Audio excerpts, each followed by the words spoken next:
Building এ শান্তি কই? 10 তলা বিল্ডিং এর মাস্তানি করে লাভ কি? বিল্ডিং ছুঁয়ে যদি জঙ্গলে ঘুমানো লাগে। সুইস ব্যাংকে টাকা রেখে লাভ কি যদি টাকা বংশের কেউ ভোগ করতে না পারে? সম্মান দুই ভাবে পাওয়া যায়, এক সম্মান আল্লাহ দেয়, আর একটা সম্মান টাকা দিয়ে কেনা হয়। টাকা দিয়ে সম্মান কিনলে প্রথমে ফুলের মালা, ফাইনালি জুতার মালা। আর আল্লাহ দেয়া সম্মান যদি পায় এরা দুনিয়ায় বাদশাহ, আখেরাতেও বাদশাহ। চেয়ারম্যানের চেয়ারের মেয়াদ শেষ, এমপি সাহেবের মেয়াদ শেষ, আর যাদের কাছে আল্লাহর দ্বীন আছে, কোরআন আছে, রসুলের সুন্নাত আছে, আমাদের এই চেয়ারের কোন মেয়াদ আছে? কথা বলেন।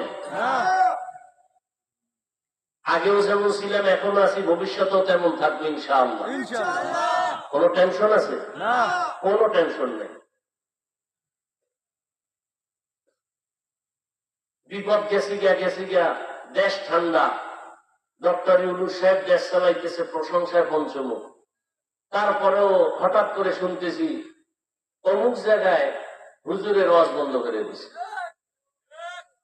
অমুক জায়গায় মাইক লেগে গেছে। এগুলো কি হচ্ছে?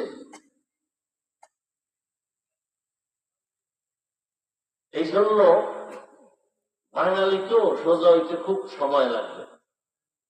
করোনার মতো গজব দিয়া দুনিয়া ঠান্ডা করছে, বাঙালির মাজা এখনো সোজা করতে পারে না।